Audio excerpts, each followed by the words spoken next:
Welcome to this explainer. Let's just dive right into this, because lately your social media feeds have probably been absolutely flooded with some pretty wild viral videos. We are seeing roads literally melting under the summer heat in Europe, particularly in places like Germany.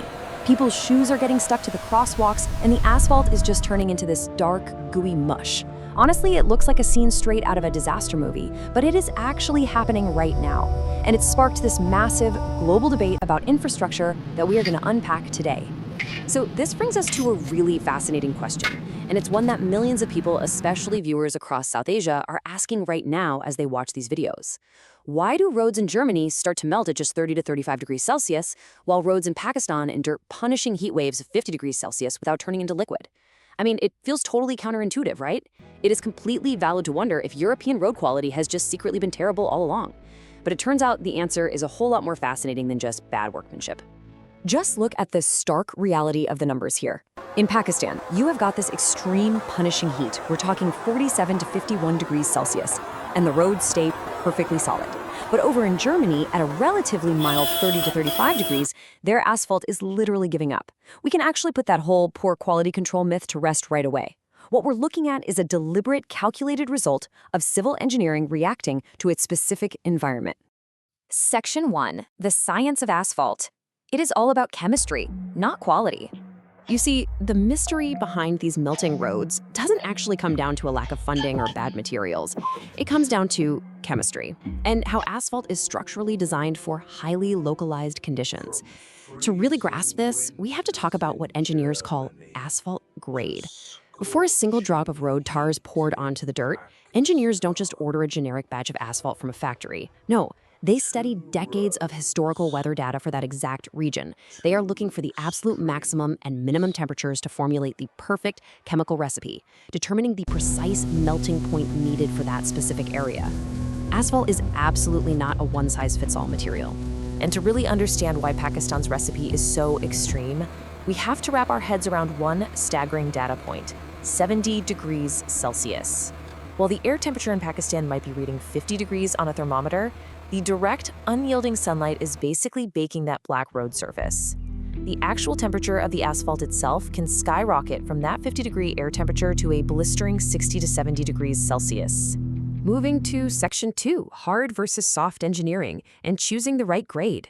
Because Pakistan has to deal with that incredible 70-degree surface heat, their engineers are forced down a completely different path from German engineers. In Pakistan, to survive that 50-degree ambient heat, engineers use a hard grade of asphalt, specifically classifications like VG30 or VG40. The engineering trade-off here is that it fiercely resists intense heat and maintains its structural hardness. Germany, however, faces a totally different extreme. They deal with biting cold, where temperatures plummet well below minus 10 degrees Celsius. Because of that, they engineer a soft and flexible asphalt.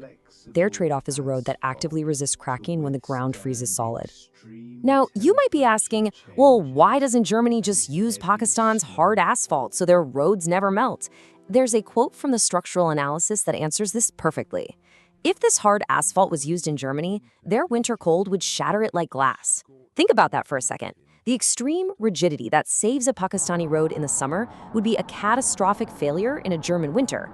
The road would freeze, become incredibly brittle, and literally break apart under the sheer weight of passing cars. So it's kind of a cruel irony of civil engineering.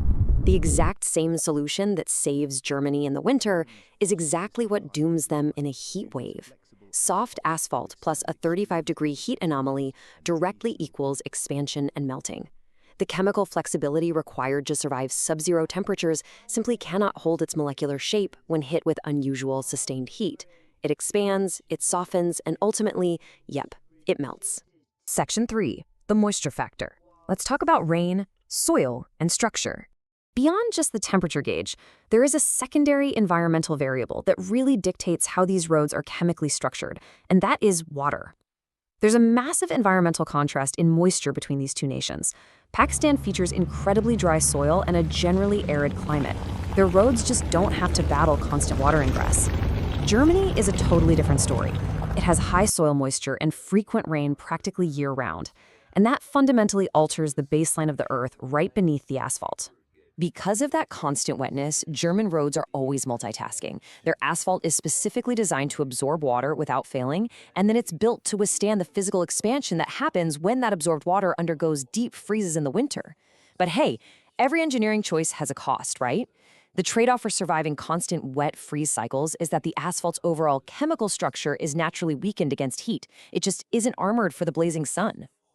Which brings us to Section 4, a matter of climate. What happens when weather breaks the rules? So what happens when the weather starts breaking the historical rules that engineers relied on for a century? Well, this is exactly why the infrastructure is struggling right now. In the past, German engineers were incredibly precise. They built their entire road network expecting a maximum summer temperature of 20 to maybe 25 degrees Celsius. That was their historical ceiling. But today, climate shifts mean they are suddenly experiencing sustained spikes of 30 to 35 degrees. The math just no longer matches the reality, and the result is predictable: widespread infrastructure failure. Again, they aren't bad roads, they are perfectly engineered roads for a climate that just doesn't exist anymore. And that leaves us with this final, really massive question to chew on. As global temperatures continue to rise, are cold countries going to have to completely reinvent how they build their world? Germany and nations just like it are caught in an incredible bind right now. If they build roads hard enough to survive these new summers, they might just shatter in the winter. Finding a new chemical middle ground is going to be one of the greatest and, honestly, most expensive civil engineering challenges of our time. It's not just a melting road. It's a glaring signal that the blueprint of our modern infrastructure is going to need a rewrite. Thanks so much for joining me on this explainer, and I will see you next time.